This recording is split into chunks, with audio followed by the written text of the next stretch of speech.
Banorët e rrugës Pashko Gjeçi dhe zonave përreth në Laprak kanë ngritur shqetësimin për mungesën e investimeve në infrastrukturën rrugore. Sipas tyre, prej vitesh shteti ka lënë arrest duke mos kryer asnjë investim, sidomos sa i përket rrugëve dhe ndriçimit. Banorët theksojnë se çdo ditë përballen me një rrugë me gropa, balë dhe ujë, ndërsa shtojnë se kjo situatë bëhet më e vështirë gjatë ditëve me rreshje shiu. Të gjitha infrastrukturën e bëmë deri tani e kemi bën vetë, që nga rrugët, kaldrëmet, që nga dritat, që nga kanalizimet, edhe gjithë shërbimet e shërbesat që i duhen lagj, i kena bën me forcat tona.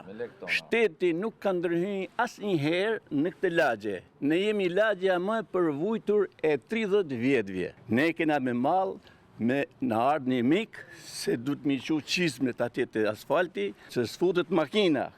Shërbimet e makinave mund të kenë shku miliona lek shpenzime për pakujdesin e shtetit ndaj këtij komuniteti. Jemi njerëz që gjithë pa përjashtim pagus rregull gjitha detyrimeve të shtetit, taksat, tatimet dhe na është asnjëherë s'është afruar asnjë lloj shërbimi në këtë lagje. Tu është e tepër flas me gojë sepse duken vetë, sot është fare mirë, po të kisha ardhur para 3 ditë, si do ishte këtu. Pra kur ka rreshje, kur ka rreshje, bravo. Jashtëzakonisht keq. Shqetësimi kryesor i kësaj lagje është rruga dhe dritat.